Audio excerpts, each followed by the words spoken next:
exactly how to recreate this video in just 3 minutes. First, grab a screenshot of the video and throw it into Photoshop. We're gonna duplicate that layer and then remove the bike with Photoshop AI. Next, dupe the bottom layer again and take the magic wand tool to isolate the bike. Now we'll grab the polygon lasso tool and remove the wheels and the pedals. To recreate the wheels, I just use a circle. And you should be left with the pedals, the bike frame, the wheels, and the background. Bring everything into After Effects and now select everything except the background and click Pre-Compose.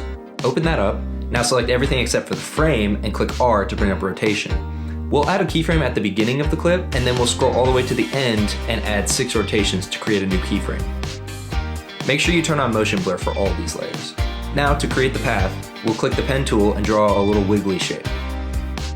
Something like this will work. Match the color to the bike and then click P to bring up position and drop a keyframe at the start. Move to the end and drag the shape to the left to add another keyframe. Now if we play that back, we can see it move, but we're seeing way too much. So we're gonna grab the pen tool again and make a small rectangle.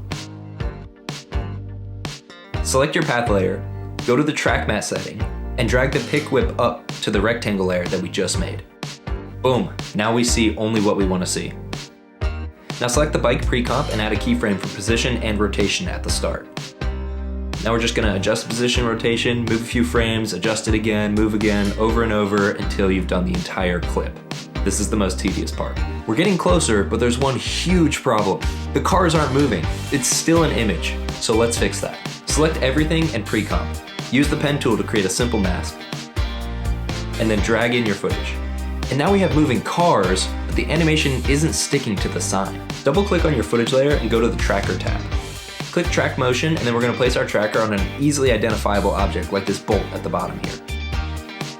Click rotation and then do the same for the second tracker. Click analyze and let After Effects do its thing. When that's done, we'll create a null object and name it tracker. Click edit target in the tracker window and select that null that we just created. Click apply, and now nothing's changed. And that's because it's just a null object. It doesn't actually do anything by itself. Find the parent and link setting on your sign layer and drag the pick whip up to the tracker layer that we just made. And that's it. You've now added an animated object to a video. Let me know which one of these videos you'd like a tutorial on next.